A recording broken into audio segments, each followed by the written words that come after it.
আসসালামু আলাইকুম প্রিয় দর্শক, অন্য মঞ্চের আলাপচারিতায় আপনাদের সকলকে আমন্ত্রণ জানাচ্ছি।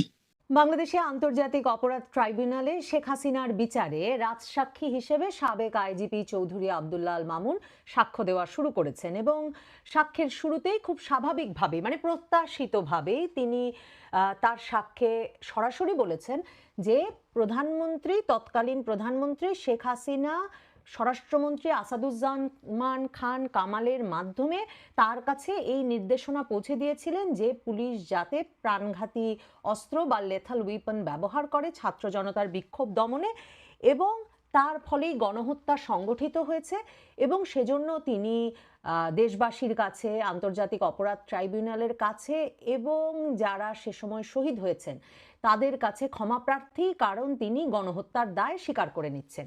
দেখুন, 10ই জুলাই যখন রাজসাক্ষী হিসেবে সাক্ষ্য দিতে নিজের আগ্রহ প্রকাশ করেন চৌধুরী আব্দুল্লাহ আল মামুন আইজিপি সাবেক, তখনই আদালত আন্তর্জাতিক অপরাধ ট্রাইব্যুনাল বলে দিয়েছিল যদি আন্তর্জাতিক অপরাধ ট্রাইব্যুনাল এটা দেখে যে তিনি পূর্ণাঙ্গ সত্য প্রকাশ করেছেন এবং যদি তাতে সন্তুষ্ট হয় যে তিনি ক্ষমা চেয়েছেন, তাহলে আদালত তাকে ক্ষমা করে দিতে পারেন।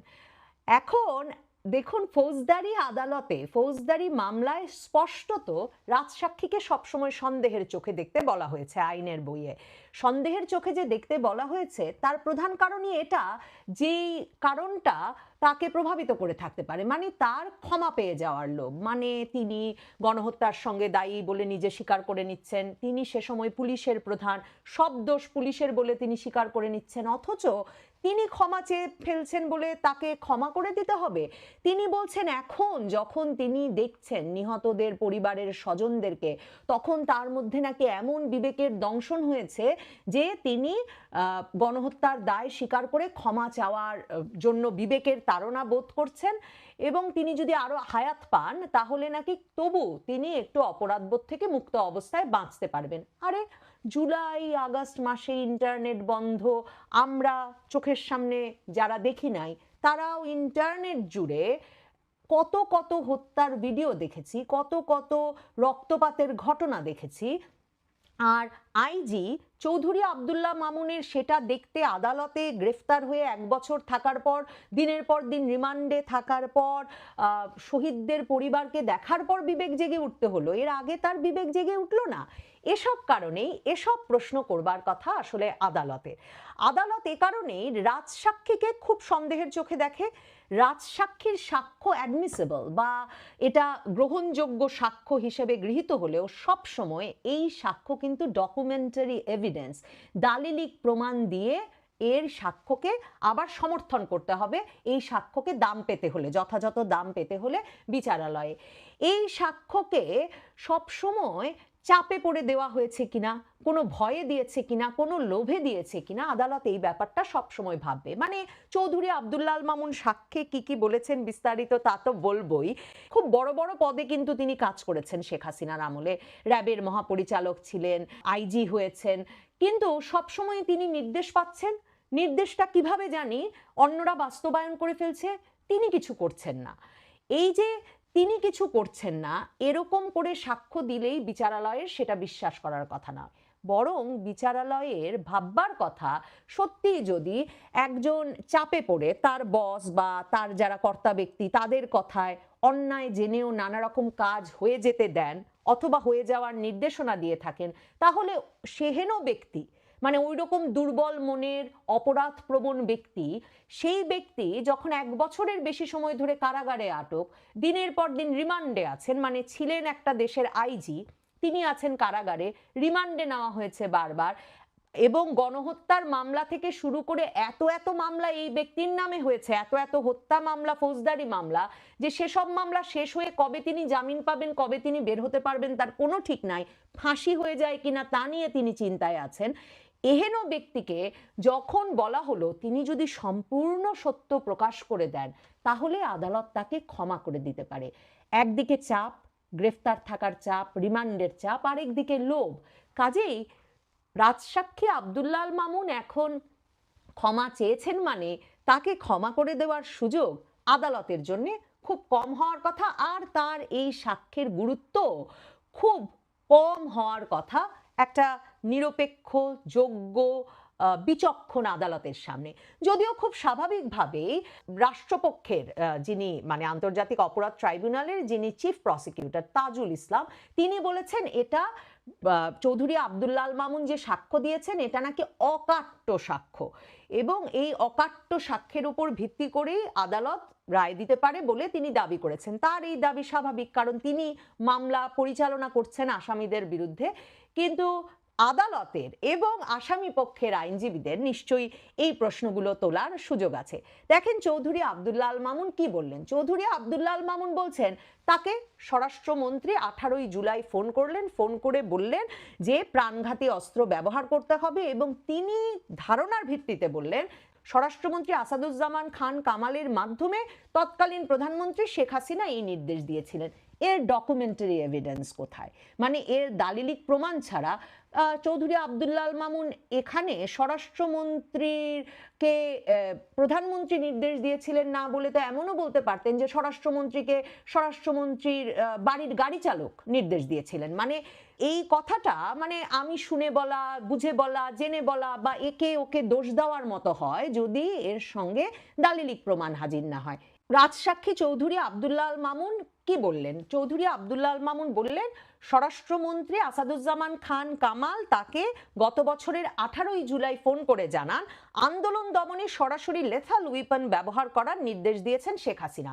মানে তার কথাটাই এখানে একমাত্র সাক্ষ্য যাতে প্রমাণ করার চেষ্টা করা যেতে পারে, বা যাকে অপ্রতিরোধ্য সাক্ষ্য বলছেন চিফ প্রসিকিউটর তাজুল ইসলাম, যে যার মাধ্যমে প্রমাণ হয়ে গেছে যে স্বরাষ্ট্রমন্ত্রী শেখ হাসিনার নির্দেশটাই দিয়েছেন। এখন স্বরাষ্ট্রমন্ত্রী সত্যি কথা বলছিলেন কিনা, চৌধুরী আব্দুল্লাহ আল মামুনের কাছে এই ফোন এসেছিল কিনা, এর সবকিছুর কিন্তু দালিলিক প্রমাণ উপস্থিত করাটা খুব জরুরি। কারণ না হলে আমি তো যে কারো ফোন যে কোনো সময় পেয়েছিলাম বলে দাবি করতেই পারি, বিশেষ করে যখন তার ফলে আমার এই মামলা থেকে অব্যাহতি পাওয়ার এত বড় একটা লোভ বা সম্ভাবনা আমার সামনে হাজির। এবং চৌধুরী আব্দুল্লাহ আল মামুন এরপর বলেন যে তিনি যখন ফোনটি পান তখন তিনি পুলিশ সদর দফতরে ছিলেন। ওই সময় তার সামনে ছিলেন তৎকালীন অতিরিক্ত ডিআইজি প্রলয় কুমার জোয়ারদার। পরে এই নির্দেশনা তৎকালীন ঢাকা মহানগর পুলিশের কমিশনার হাবিবুর রহমান সহ সারা দেশে পৌঁছে দেন প্রলয়। ওই দিন থেকেই মারণাস্ত্র ব্যবহার শুরু হয়। মানে দেখেন কিভাবে চৌধুরী আব্দুল্লাহ আল মামুন নিজেকে এই জায়গা থেকে বিচ্যুত করলেন। তিনি ফোনটা পেলেন স্বরাষ্ট্রমন্ত্রী আসাদুজ্জামান খান কামালের, কিন্তু তার সামনে বসেছিলেন প্রলয় জোয়ারদার। এমনকি তিনি প্রলয় জোয়ারদারকে বললেনও না যে আপনি সারা দেশে ছড়িয়ে দেন। তাহলে প্রলয় জোয়ারদার ফোনে স্বরাষ্ট্রমন্ত্রীর আদেশ শুনে সরাসরি তিনি জানিয়েছেন সারা দেশে, ডিএমপি কমিশনার সহ সারা দেশে, যে এখন থেকে লেথাল ওয়েপন ব্যবহার করা হবে। নিজের কমান্ড রেসপন্সিবিলিটি এখানে কিন্তু তিনি সরিয়ে নিলেন। চৌধুরী আব্দুল্লাহ আল মামুন বললেন না যে তিনি তারপর প্রলয় জোয়ারদারের মাধ্যমে সারা দেশে জানালেন অথবা তিনি জানালেন। মানে নিজেকে তিনি আড়াল করার চেষ্টা করলেন, কিন্তু নিজেকে কি এভাবে আড়াল করা সম্ভব? অন্যদিকে দেখুন পুলিশ বিধির বিষয়টি আপনাদেরকে আমি আগেও বলেছি। পুলিশ বিধিতে জনবিশৃঙ্খলা রোধে কখন কি অস্ত্র ব্যবহার করা হবে সেটা সাধারণভাবে পুলিশ তার ব্যক্তিগত দায় থেকে কিন্তু নির্ধারণ করে। মানে পুলিশের ক্ষেত্রে ব্যাপারটা সেনাবাহিনীর মতো নয় যে একেবারে শীর্ষ পর্যায়ের কমান্ডার থেকে নির্দেশ আসতে হবে এবং তারপর সে এই অস্ত্র ওই অস্ত্র ব্যবহার করবে। পুলিশের ক্ষেত্রে এটি জনবিশৃঙ্খলা কোন পর্যায়ে গেছে তার উপর নির্ভর করে পুলিশ সে সময় তাৎক্ষণিক সিদ্ধান্তে, কারণ পুলিশ তো চোর ধরতে গেলেও এমন পরিস্থিতি সৃষ্টি হতে পারে যে অবস্থায় তার নিজের প্রাণ সংশয় হতে পারে এবং চারপাশের জনগণের নিরাপত্তা বিঘ্নিত হতে পারে। কাজেই তাকে সেটা বিবেচনা করে সাথে সাথে সিদ্ধান্ত নিয়ে কিন্তু অস্ত্র প্রয়োগ করতে হয়। এখন চৌধুরী আব্দুল্লাহ আল মামুন কিন্তু এত বছর 36 বছর কাজ করেছেন বলছেন তিনি, কিন্তু পুলিশের কমান্ড রেসপন্সিবিলিটিটা কেমন সেটা সেখানে তিনি ব্যাখ্যা করছেন না। তিনি এটাও ব্যাখ্যা করছেন না যে 18ই জুলাই কোন পরিস্থিতিতে পুলিশকে লিথাল উইপন ব্যবহারের সিদ্ধান্ত নিতে হলো। দেখেন এখন মোহাম্মদ শফিকুর রহমান নামের এক ব্যক্তি কওমি মাদ্রাসার শিক্ষক, শিক্ষার্থী ছিলেন। তিনি রীতিমতো সংবাদ মাধ্যমে সাক্ষাৎকার দিয়ে বলছেন যে তিনি বাংলাদেশ টেলিভিশনের ভেতর ঢুকে গিয়ে আগুন জ্বালিয়ে দিয়েছিলেন, কারণ তার মূল উদ্দেশ্য ছিল যে তিনি মেজর ডালিমের মতো বাংলাদেশ টেলিভিশন দখলে নিয়ে এমন একটা পরিস্থিতি কায়েম করবেন যাতে সারা বাংলাদেশের মানুষ রাজপথে বেরিয়ে আসে এবং সরকারের তখনই পতন হয়ে যায়। এবং তিনি বলছেন কওমি মাদ্রাসার শিক্ষার্থী হিসেবে তিনি বরাবর রাজনীতির সঙ্গে জড়িত ছিলেন। ছাত্র শক্তি মানে নাহিদ ইসলাম, আসিফ মাহমুদের দল, রাষ্ট্রচিন্তা, এসব দলের সঙ্গে, মাহফুজ আলমের দল, এসব দলের সঙ্গে তিনি বরাবর যুক্ত ছিলেন। এবং তিনি 18 তারিখ তারা দীর্ঘ সময় ধরে স্বৈরাচার শেখ হাসিনার পতনে কাজ করছিলেন। স্বৈরাচার শেখ হাসিনার পতন যাতে 18ই জুলাই ঘটে সে কারণে তিনি কিন্তু 18ই জুলাই ঢুকে গিয়েছিলেন। এবং এই ব্যক্তির সংবাদ মাধ্যমে এসে সাক্ষাৎকার দেওয়ার মূল উদ্দেশ্য হচ্ছে 18ই জুলাই দিনটিকে প্রাইভেট ইউনিভার্সিটি দিবস হিসেবে ঘোষণার তিনি দাবি জানিয়েছেন। কারণ তার কথা হচ্ছে ওই দিন তারা যা করেছেন রামপুরা, বাড্ডা, প্রগতি সরণি ওই জায়গায়, সেটা আন্দোলনের পুরো মোড় ঘুরিয়ে দিয়েছিল। মনে করে দেখেন 18ই জুলাই পুলিশকে রীতিমতো এয়ারলিফট করে এক ইউনিভার্সিটির ছাদ থেকে উদ্ধার করতে হলো, কারণ পুলিশ তখনও লেথাল উইপন ব্যবহার করছে না। 19শে জুলাই, 20শে জুলাই কি ঘটলো? 19শে জুলাই পুলিশের লাশ, এক পুলিশ, নিরস্ত্র পুলিশ নায়েক পর্যায়ে কাজ করেন। রাতের বেলা ওই পুলিশ নায়েক গিয়াসউদ্দিন তিনি রাতের বেলা মোটরসাইকেলে করে বাড়ি ফিরছিলেন। ওত পেতে বসে থেকে আন্দোলনকারীরা সেই ব্যক্তিকে মোটরসাইকেল থেকে নামিয়ে মোটরসাইকেলে আগুন দেয়, তাকে পিটিয়ে মারে এবং তার মৃতদেহ ঘিরে উল্লাস করতে থাকে, মৃতদেহ তাদের জিম্মায় রেখে দেয়। পরদিন সকালে আবার আন্দোলনকারীরা রায়েরবাগ এলাকায় এক টুরিস্ট পুলিশ তিনি কাজে যাচ্ছিলেন, তাকেও মারতে ওত পেতে থাকে এবং তাকে পিটিয়ে মারে, তার চামড়া ফেলে দেয় এবং অর্ধমৃত অবস্থায় তাকে উল্টো করে ঝুলিয়ে রাখে রায়েরবাগ ব্রিজ থেকে, নিচে আগুন জ্বালিয়ে দেয়। হাজার হাজার ছাত্র জনতা, এরপর একদিন না 2 দিন পার হয়ে যায়, ওই লাশ নামানো যায় না। কি অবস্থায় পুলিশকে প্রাণঘাতী অস্ত্র ব্যবহারের দিকে যেতে হলো? পুলিশ প্রধান থাকা অবস্থাতেও আইজি চৌধুরী আব্দুল্লাহ মামুন সে কথা বলছেন না। তাহলে পুলিশ বাহিনী হঠাৎ করে শেখ হাসিনা এবং আসাদুজ্জামান খান কামালের কথায় বেরিয়ে পড়লো এবং গণহত্যা শুরু করে দিল। কিন্তু পুলিশ বাহিনী তো তাতে ব্যক্তিগত দায় এড়াতে পারে না, কারণ আমি যে বলছিলাম কমান্ড রেসপন্সিবিলিটি পুলিশ বাহিনীর ক্ষেত্রে আইনগতভাবে পুলিশ বিধিতে লিপিবদ্ধ নাই।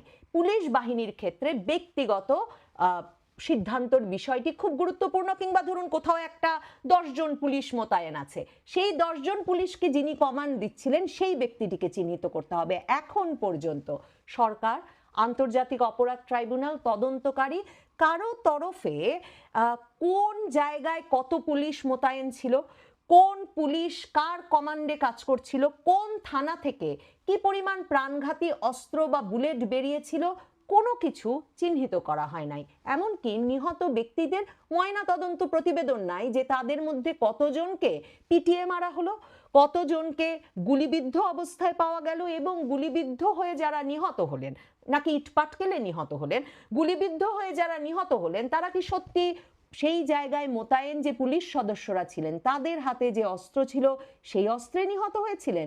এসব ছাড়া হঠাৎ করে চৌধুরী আব্দুল্লাহ আল মামুন আইজি তিনি এখন বললেন তার বিবেক জেগে উঠেছে, আর বিবেক জেগে ওঠায় তিনি বুঝে ফেলেছেন ওটা গণহত্যা হয়েছিল এবং সেজন্য তিনি সব দায় স্বীকার করে নিচ্ছেন। আর সব নির্দেশ এসেছিল স্বরাষ্ট্রমন্ত্রী আসাদুজ্জামান খান কামালের একটা ফোনে প্রধানমন্ত্রী শেখ হাসিনার নির্দেশে, সেটা বললেন আর আদালত সেটা গ্রহণ করে তাকে ক্ষমা করে দেবেন আর অন্যদের ফাঁসিতে লটকে দেবেন। আদালতের প্রক্রিয়াটা কখনোই এত সরল সোজা হবার কথা নয়। আপনারা মনে করে দেখুন সে সময় ঢাকার এক্সপ্রেসওয়ে টোলগুলোতে আগুন দেওয়া হচ্ছে, সেতু ভবনে আগুন দেওয়া হয়েছে, সরকারি বিভিন্ন স্থাপনায় আগুন দেওয়া হচ্ছে। পুলিশের এই অবস্থায় কি করবার কথা ছিল? মানে কতটা হলে পরে পুলিশের জন্য সেটা বাড়াবাড়ি শক্তি প্রয়োগ, আর কতটা হলে সেটা জনবিশৃঙ্খলা রোধে পুলিশের যথাযথ অবস্থান, সেটা তো আসলে ঘটনা থেকে ঘটনা, প্রত্যেকটি ঘটনার সাধারণভাবে ওই এলাকার একজন ম্যাজিস্ট্রেট দ্বারা তদন্ত হওয়ার কথা, সেই তদন্তের ভিত্তিতে এর বিচার হওয়ার কথা, সকল রকম দালিলিক প্রমাণ সহ। কতজন নিহত হয়েছেন? যারা নিহত হয়েছেন পুলিশ যে অস্ত্র ব্যবহার করছিল সে অস্ত্রে নিহত হলেন কিনা, ওখানে কি ঘটনা ঘটছিল যে পুলিশ ওপেন ফায়ার করলো, এগুলো ছাড়া এমন ঢালাও বিচার নির্বাচনের আগে তাড়াহুড়া থাকলেও শেষ পর্যন্ত প্রশ্নবিদ্ধ হতে কিন্তু বাধ্য। দেখুন, চৌধুরী আব্দুল্লাহ আল মামুনের ওপর সম্পূর্ণ সত্য প্রকাশের কেমন চাপ। তিনি এখানে বলেছেন যে তখনকার র্যাবের মহাপরিচালক তিনি হেলিকপ্টার বের করেছিলেন এবং হেলিকপ্টার বের করে হেলিকপ্টার ব্যবহারের পরামর্শ দিয়েছিলেন তখনকার র্যাবের মহাপরিচালক হারুনুর রশিদ, এবং ব্লক রেড করার সিদ্ধান্ত নিয়েছিলেন হেলিকপ্টার, ড্রোন ও মারণাস্ত্র ব্যবহার করে আন্দোলনরত অসংখ্য ছাত্র জনতাকে হত্যা ও আহত করা হয়। আন্দোলন দমনে সরকারকে উৎসাহিত করেন আওয়ামীপন্থী বুদ্ধিজীবী, সাংবাদিক, সাংস্কৃতিক কর্মী ও ব্যবসায়ীরা। তার মানে এই একই মামলার মধ্যে, মানে ট্রাইব্যুনাল তো এক একটা মামলায় আবার প্রথম দিকে অনেক অভিযুক্ত রেখেছিল, তার মধ্যে সাংবাদিক, সংস্কৃতি কর্মী, বুদ্ধিজীবী, প্রফেসর কেউ বাদ ছিল না।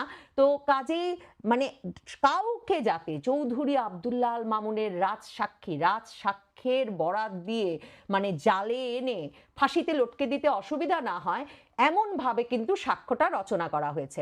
এখন র্যাবের তৎকালীন মহাপরিচালক হারুনুর রশিদ নাকি হেলিকপ্টার ও ড্রোন ব্যবহার করে আন্দোলনকারীদের নজরদারি, তাদের অবস্থান নির্ণয় ও গুলি করে আন্দোলন দমনের চেষ্টা করেন। কিন্তু র্যাবের যিনি বর্তমান মহাপরিচালক, যাকে আগস্টের পর এই সরকার নিয়োগ দিয়েছে, তিনি তো জাতিসংঘের সামনে র্যাব কি কি অস্ত্র ব্যবহার করেছিল তা পরিষ্কারভাবে তুলে ধরেছেন, এবং সেখানে তিনি বারবার সংবাদ মাধ্যমের সামনেও জাতিসংঘের সামনেও বারবার বলেছেন র্যাব হেলিকপ্টার থেকে কোনো গুলি চালায়নি, এবং জাতিসংঘ তাদের তদন্তে বলেছে যে তারা যা তদন্ত করে দেখেছে তাতে তাদের মনে হয়েছে যে সাধারণ মানুষের পক্ষে যে কাঁদানে গ্যাস ছুটতে, সাউন্ড গ্রেনেড ছুটতে যে লঞ্চার ব্যবহার করা হয় হেলিকপ্টার থেকে, সেগুলোকেও বন্দুক হিসেবে ভাবার সুযোগ ছিল, কিন্তু গুলি হয়েছে এমন কোনো প্রমাণ তারা পায়নি। আবারও মনে করায়, জাতিসংঘ বলেছিল সেনাবাহিনীকে জিজ্ঞাসাবাদ করা দরকার, সেনাবাহিনী তাদের হেলিকপ্টার মোতায়েন করে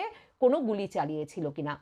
এই সাক্ষ্যটি পড়েও আমার মনে হচ্ছিল, মানে চৌধুরী আব্দুল্লাহ আল মামুনের সাক্ষ্য পড়েও আমার মনে হচ্ছিল জেনারেল ওয়াকারুজ্জামান কোথায়, তাকে কেন আদালতে হাজির করে জিজ্ঞাসাবাদ করা হচ্ছে না।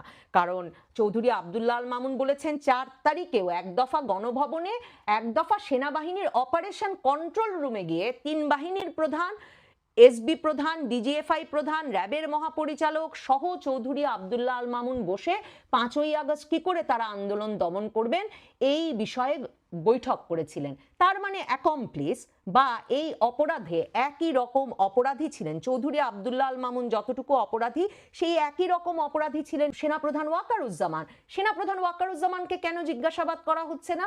সেনাপ্রধান ওয়াকারুজ্জামানকে কেন জিজ্ঞাসাবাদ করা হচ্ছে না যে ডিজিএফআই এর প্রধানের কথা চৌধুরী আব্দুল্লাহ আল মামুন বলেছেন, যিনি নাকি সে সময় সমন্বয়কারীদের গ্রেফতারে ডিবির হারুনকে নির্দেশ দিয়েছিলেন।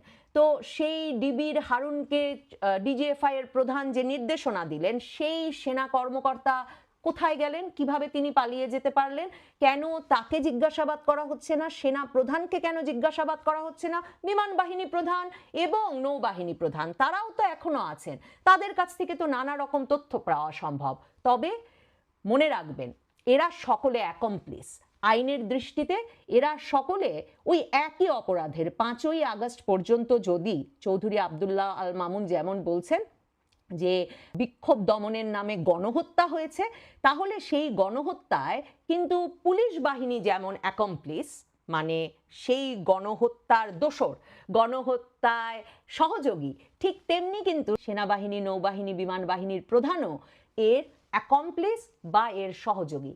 তাদেরকে ডকে না তোলা পর্যন্ত, তাদেরকে কাঠগড়ায় দাঁড় না করানো পর্যন্ত, সাক্ষ্য না গ্রহণ করা পর্যন্ত এই আন্তর্জাতিক অপরাধ ট্রাইব্যুনালের সাহস, যোগ্যতা এবং আন্তর্জাতিক অপরাধ ট্রাইব্যুনালের নিরপেক্ষতা নিয়ে নিশ্চয়ই প্রশ্ন উঠতে পারে।